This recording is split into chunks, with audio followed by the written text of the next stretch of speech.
They believed they had chosen the ideal, take aim, at a lonesome 60-year-old woman. What they were unaware would alter everything. Sign up for stories now. Things will remain in your mind for a long time. Deborah, finally adjusted her strap. Purse when she emerged from the night air in Lansing at a friend's house. Even though Michigan was cool, she didn't mind. Deborah had always enjoyed it, but her stride was purposeful as she walked at 60, steady with the aura of dignity of someone who has lived their entire life with her head was elevated above the streetlights. Above her, flashed when she turned onto Grove Avenue, seemed peaceful at the moment. Too calm of an evening, she observed the absence of noise as her heels made a gentle click. In this section of the pavement against the town, the quiet didn't feel serene, as though everyone had sealed their doors, closed their blinds a little sooner. Deborah didn't care if she was a little tighter. I've traveled this path many times, yet she wasn't by herself near the corner tonight. Just beyond the chain-link fence row, Deborah saw the three young figures. Men reclining on a damaged SUV. Their laughter was heard when they parked on the curb, scattered and low, but it ceased. When they observed, Deborah's gaze remained fixed on her. Her mother had always encouraged her to be calm. If you don't, others can sense your fear. Let them have it. They're powerless. Wasn't afraid of. However, when she went through the initial voice cut via the, "Hey, what's an elderly woman like you doing this out here lately?" the remarks weren't nice, nor the snickers that Deborah didn't flinch when she was followed. She kept walking with an eye toward the future. But the voices didn't. Pause, take a glance at her and add another. Thought, she's superior to us, huh? Deborah, they were too close now. Reduced her pace by a small amount, fingers clutching her bag strap. When the street is empty, it gets a little tighter, still had unexpectedly shrunk significantly. And Deborah's night was just getting started. Cool manner concealed what she had already realized, that this was not light-hearted joking. The group would not allow her to just pass. She sensed that feeling of being closely observed, like a predator surrounding its prey. One pair of footsteps started behind her. Then, the scratching of two shoes. "Where are you? Going so quickly, concrete?" One of them sharply criticized his voice, saying Deborah stopped while he was testing her. She turned her head gently to gaze at three young males in their late teens or early 20s, standing a little distance away, Despite their relaxed attitudes, their eyes weren't. The amiable one had a loose-fitting hoodie pulled up, hands jammed in his head over his. The second tall wiry's pockets have a standing with arms grinning, the shaven head. The person performing all the work crossed the third. A metal baseball bat was twirled in conversation. Deborah, his hand felt like a toy, didn't speak. She simply gazed at them.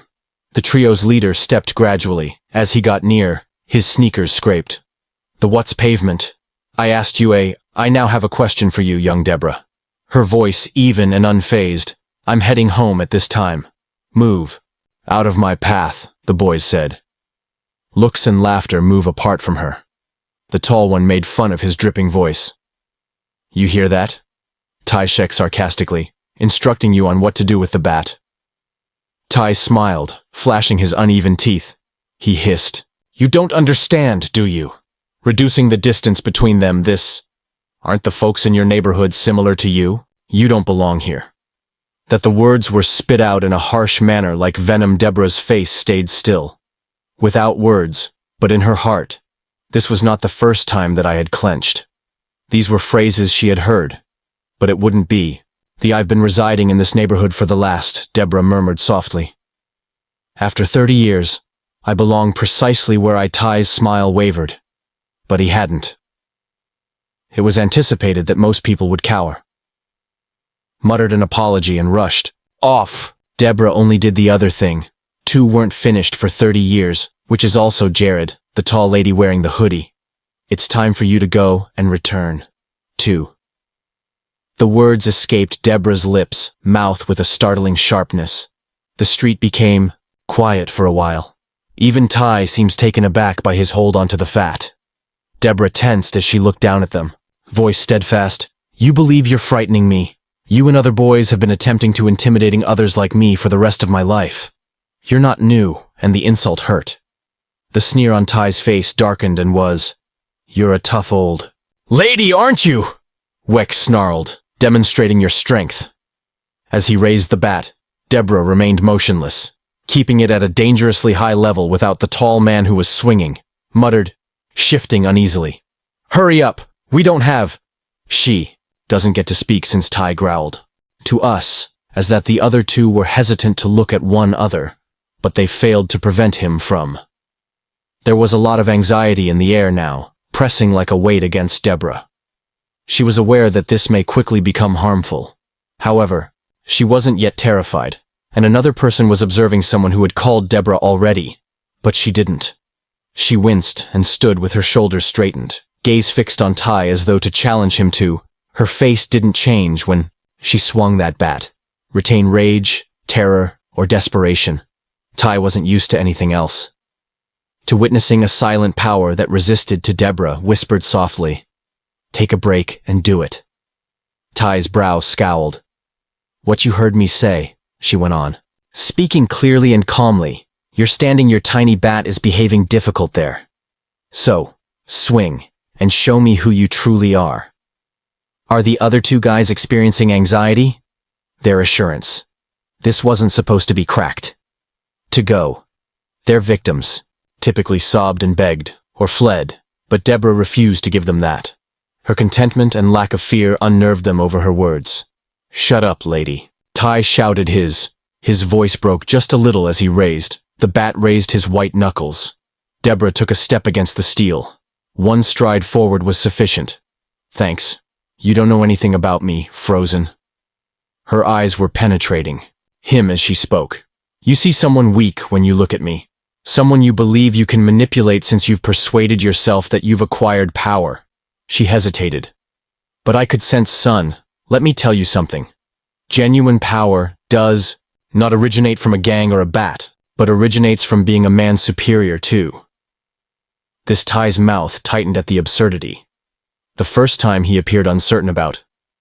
The words struck him directly like stones, and he snapped, hard, "Shut up," through his voice. Faltered. Or what Deborah contested, advancing farther. "You're going to struck a woman in her 60s in the middle of A Street that gives you a manly vibe." Above them, the streetlight was buzzing. Long shadows are dimly thrown on the two other boys were now standing on the pavement. Returning to observe Ty as if they weren't so, he was undoubtedly in command. "Let's go now, dude." The one in the hoodie mumbled to himself. She's testing you, Ty, so it's not worth it." The higher one was added carefully, "And this is foolish." However, Ty refused to compromise his pride, refused to let him. So he spat on the people enjoy the ground next to Deborah's shoes. "You always believe that you can move about. Like you own the place here," Deborah hissed and cocked her head, saying. "You keep claiming that those that are like me don't even recognize me as a boy. Not a clue at the moment of the faint." There were distant sirens, but it wasn't a weak but loud cry that is growing progressively getting closer. But it was heard by all. Startled, Ty looked up and tightened his hold on the bat relaxation. The other two straightened slightly. Their anxious looks flitting along the waiu referred to them as the boy in the street. Hoodie mumbled, "Who's observing Deborah's smile?" Someone who was slightly aware of the distinction between the right and Ty's face was crimson and agitated, and upset at the power he believed he possessed. Over the circumstances were deteriorating, and he know it, and you believe you're quite intelligent. Sputtered, but the assurance had vanished. Deborah took the bat as it lowered to his side. This time, another stride in his direction, reducing the distance between them. Her voice fell down totally. "And let me tell you something, Ty," firmly. "As I am aware of your name, you're superior to this. Here, you and your small pals think you seem strong and masculine, but you guys are just playing a fearful game. Risky game that you don't even." Ty blinked at the words landing to comprehend. "More powerful than any strike ever could. And allow me to share another thing with you. You're lucky tonight," Deborah added. "The reason you didn't utilize that bat was, had you done so, you would not have simply been responding to me. You would be responding to everyone in our community who is aware of my name as." "She's bluffing," the taller boy, named Guy, whispered. But he didn't sound persuaded that the sirens increased in volume. Flashing lights that are now dimly flickering against the residences in the Ty's grasp relaxed with distance. He looked at his friends completely. Fear encroaching on his phrase. Let's leave this place, Deborah snarled but didn't move. Putting that aside, you'll return, she replied plainly. Because boys like you do that. But the next time, you might want to consider whose route you're. The gang halted for a moment before crossing.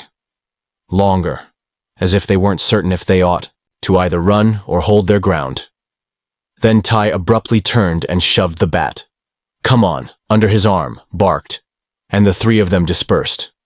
Their sounds fading into the street distance when the Irons at last arrived the border of the block. Deborah watched them motionless. Her heartbeat had been consistent. The interaction accelerated over time. A little now that the danger is imminent had gone by. She gave herself a tiny breathe. The police car slowly rolled up. Headlights. Deborah, are you okay, brilliant ma'am? Turned. The serenity remained in her characteristics. I'm all right.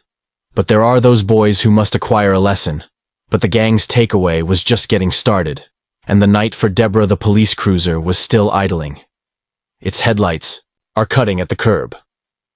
Via the at night, two policemen emerged with their expressions of caution as they got closer.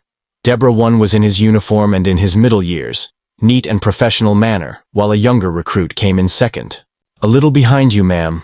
We received a call regarding a disruption that a neighbor reported seeing you are being harassed by some older men.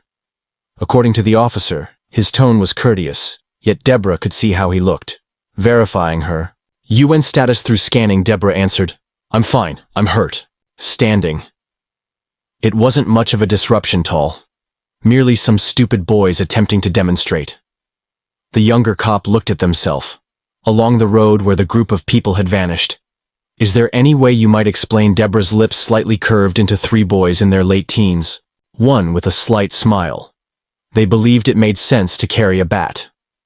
He's strong. She paused and made eye contact with. You'll locate the younger cop. Before long, they won't be intelligent enough to proceed. The senior officer nodded while scrawling, jotting down notes on his notepad. We'll use patrol and search the region. Are you certain you're all right, ma'am? Do you require an escort? Deborah dismissively waved her hand at him. No, I've been walking this. Thank you. Street for many years. I'll just finish my walk. The senior officer paused but nodded politely. Okay, if you consider another call. Us, with which the policeman went back to their vehicle and turned off the headlights, dwindling as they vanished along the street was once more silent. Yet Deborah looked away. But it wasn't the same Deborah. Toward the residence on the other side of the street, window still splintered open, revealing a silhouette went behind the curtain, the observer. I was secretly appreciative of whoever it was, had been listening when it mattered. The group had quickly run away. However, panic did not make foolishness go away, was quickly located by the police. Ty, the captain of the ring, slouched on the curb, scowling and tied as under the light. Officers questioned him. With blue and red lights flashing, his friend stood a few feet away, silent now, equally restrained and handcuffed.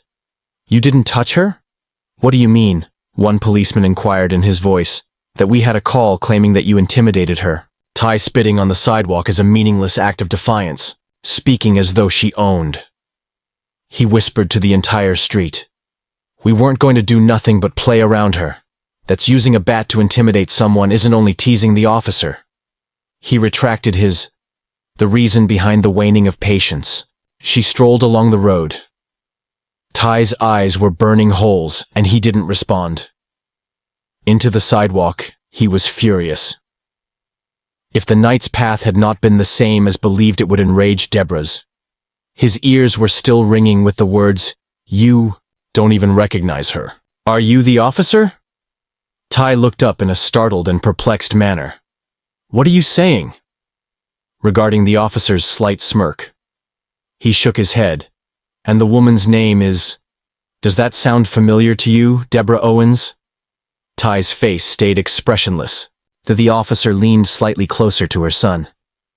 He's the man sprinting half, Michael Owens. The district's outreach initiative's education support for youth rehabilitation food is the driving force behind everything. The person wearing the hoodie is your friend, When did little brother need to go to school? Materials. It's likely that Deborah's son assisted. Ty blinked out of abrupt incomprehension. Tall person who hadn't said much before, changed. Wait uncomfortably. That's correct, lady, the officer said. And you simply attempted to scare a woman. Who has contributed more to this community? More than you'll ever. Ty's frown wavered under the pressure of... He felt the words hit him like bricks. Didn't realize none of them did in the interim. Deborah was on her way home, stayed focused, but her thoughts strayed. The boy's actions did not surprise her. Prejudice had always caused ignorance. Individuals to the reality of who other people are were on her way to her front porch. Mrs. Langston, her white neighbor, peered through her doorway in her 70s. Deborah had a worried expression on her face. Are you okay? Deborah gave her a Helen, I'm all right, just a little smile. Children behaving stupid, Mrs. L. Mrs. Langston, I phoned the cops. I nervously confessed that I had no idea what. Deborah nodded, saying she had nothing else to do. Acted appropriately, Mrs. Langston looked. She felt a spark of deep humiliation. Deborah, it's terrible that they don't understand that you have no idea what you have done. For Deborah's smile softened for all of us. The issue, Helen, is that people perceive what you can't fix it, but they want to see you correct ignorance with rage by revealing your true self to others, Mrs. After a moment of staring at her, Langston nodded. You're a somewhat better woman than most. Deborah turned out to be superior to me. Not better, Helen, heading back toward her door. She entered something quite different, shutting the door after her, but away from. The truth was beginning to get out, and the gang was unaware of the extent to which Ty sat in the back, and we were going to study. Of the police vehicle, his expression changed to... His gaze focused on the window. Beyond his rage, streetlights flashed, had faded away and was replaced by something greater humiliation that he was unaware he should possess. Realized the policeman operating the vehicle hadn't said a lot, but his earlier remarks reverberated. In Ty's mind, you attempted to threaten a person who has done more for more than you would ever know in this neighborhood. Did the two other guys have separate transporting the vehicle to the station for? Was thinking alone at the moment. And they were. He repeatedly reenacted the scene in his observed Deborah's unwavering stare and her courage. The manner in which she approached him. Rather than retreating, she hadn't. Never flinched because he couldn't comprehend. Why wouldn't someone like her be terrified? Followed by Deborah Owens's name. The work of Michael Owens. Everyone knew Michael Owens as their mother. No, he had spoken at events in Lansing. Ty was hauled there by his own mother as a kid-friendly activities for families that are having trouble get by. He had noticed Michael's trembling hands. With pastors coordinating contributions for the school, is assisting with playground reconstruction. After a fire, Ty didn't give a damn. It was just another person's name, attempting to correct a world that Ty believed was impossible to correct. Yet, it felt different today. The officers' personnel at the station. They weren't thrown into the... 3 youngsters were seated in cells instead. In a tiny, stuffy space bordered by Ty, sat slouched in his armchair as the tall one sat with the child wearing the hoodie. Silently next to him, their earlier cockiness gone, the door eventually opened and a figure stepped. It was Michael, not a police officer inside. The 3 lads sat up more upright. Owens. Michael was tall, without intending to be so, and broad. Calmly supported presence that pervaded the space the moment he didn't appear irate as he walked in. He remained still for a while, examining each one as if he could see right through. At last, Michael. He said, you guys don't know me. Steady, low voice, yet I know what are you talking about. You scowled. Regarding Michael, folded his arms, and I can tell where I grew up 2 blocks away from where you're from. I understand what it's like to feel angry here. To feel as though no one is looking. You act as though no one is interested. The chamber was silence, but I don't understand, you know? You. Michael. I don't see why you would go on. After a woman who is similar to my mother, a woman who devoted her life to serving others. Ty flinched at that. Michael, just like you. Because they weren't. The words seemed heavier. They were yelled, as if they were truths, Ty. Couldn't dispute that she battled for this. When no one else would, Michael would claim that you believe the children's backpacks get every fall at Jefferson Elementary. Appear out of nowhere, you believe the meal runs the after-school free clinics. Programs simply occur. That's her. My mom Ty's chest tightened. He was at a loss for words. Michael moved his eyes closer. Sharp, what did you do that made you feel threatened? You attempted to frighten her. You believed you had a bat in your hands, so you were strong. Your hand, yet you all appeared feeble. We didn't, the child in the hoodie muttered. Understand that Michael cut him because of the issue. You were unaware that you didn't care to. I am aware that you saw what you desired to observe. But you were incorrect. The silence dragged on. Ty's fists were clenched on his knees. He was unable to look Michael in the eyes. This is what will occur, Michael declared. At last you're not leaving. From this without repercussions. That portion will be handled by officers. But if you exit this room, you leave this chamber. You're going to think a lot in this room. Regarding your desired self. Because thus he pointed to them, saying, This isn't strength. Michael, this is stupidity, not power. Turned and made his way to the door prior to, he hesitated. As he was leaving, looking back at Ty. And as a final reminder, you owe my mom, and with that, he apologized and left. The trio of boys seated in later that evening. Ty slept in quiet on the staring at a holding cell's thin mattress. His thoughts were racing at the ceiling with Deborah's voice, Michael's remarks, and the sound of his own stupid laughs reverberating for the first time at him. He felt little for a long time, not because he had been led to feel that way by someone, but because he became aware of how much smaller he had produced both within and beyond those walls. Deborah's tale was already getting out there. Speaking louder than others was one of her strengths. The morning sun was the object of their wrath. Flooded Deborah's living room, window illuminating the framed pictures that were displayed on her shelves, images of her son Michael when he was a boy. Graduation cap with a slight inclination, photos of children attending community events.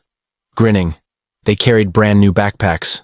Families eating together during food drives. Recollections of decades spent battling to improve her community with a single act of generosity. Deborah spent some time sitting in her armchair. She was holding a warm cup of tea. She was worn out, but she wasn't defeated. Although it wasn't new, the night had been difficult. Individuals such as Ty and his companions had. There were always boys who thought rage made them strong, but she was aware. Better yet, she was surprised by a knock on her door. Upon opening it, her neighbor Mrs. Langston stood on the porch, trembling. Deborah, good morning. I wanted to say, Deborah grinned at something. Proceed with faintness. Mrs. Langston, Helen, changed her weight. Told a few folks about the previous incident. I hope it's all right tonight. Folks must hear how you got up and what you did. Deborah shook her head at them. Gently, Helen, it's not about me. Regarding the lessons we impart to those lads, what they get knowledge from this. The older woman's eyes nodded at that moment. You're right about softening, but you're a more powerful lady than Deborah met her. The goal of Gay's strength is not to win, fights Helen. It's important to be steadfast. For what's right, regardless of who attempts to knock on your door. She observed Mrs. Langston return as she descended. The neighborhood is now lively around her house. Amid the morning's buzz, Deborah's procedures when she entered her porch and gazed down the road. Her Gay's stable place where she was acquainted with those youngsters were considering last night, and perhaps they would. Deborah's story serves as a reminder that of the strength of fortitude and quiet dignity and confronting ignorance. If you found this tale moving, please share it. Let's have more discussions on respect. Recognizing and selecting a better course. Remember to subscribe for more tales that are important.